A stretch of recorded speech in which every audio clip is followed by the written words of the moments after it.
Satkhira red crescent society ইউনিটের দ্বিবার্ষিক নির্বাচনে সাধারণ সম্পাদক পদে প্রতিদ্বন্দ্বিতা করছেন জেলা বিএনপির সদস্য ও পৌর বিএনপির সাবেক সাধারণ সম্পাদক শেখ মাসুম বিল্লাহ শাহীন।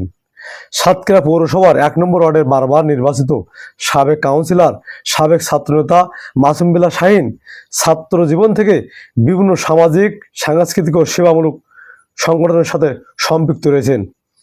শহরের অতি পরিচিত মুখ সদালাফি মাসুম বিল্লাহ শাহীন সকাল থেকে গভীর রাত পর্যন্ত ভোটারদের সাথে সৌজন্য সাক্ষাৎ ও দোয়া চেয়ে ছুটছেন জেলার এক প্রান্ত থেকে অপর প্রান্তে।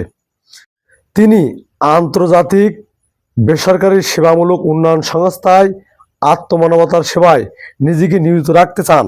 এই লক্ষ্যে মাসুম বিল্লাহ শাহীন সাধারণ সম্পাদক হিসাবে প্রতিদ্বন্দ্বিতা করছেন। মানবতাবাদী সেবামূলক সংগঠনের নির্বাচনে বিজয়ী হয়ে জেলার প্রাকৃতিক দুর্যোগ, মহামারী সহ সেবামূলক কর্মকাণ্ডে নিজেকে নিয়োজিত রাখতে রেড ক্রিসেন্ট সোসাইটির সম্মানিত ভোটার সহ জেলাবাসীর কাছে দোয়া চেয়েছেন সাধারণ সম্পাদক প্রার্থী শেখ মাসুম বিল্লাহ শাহীন।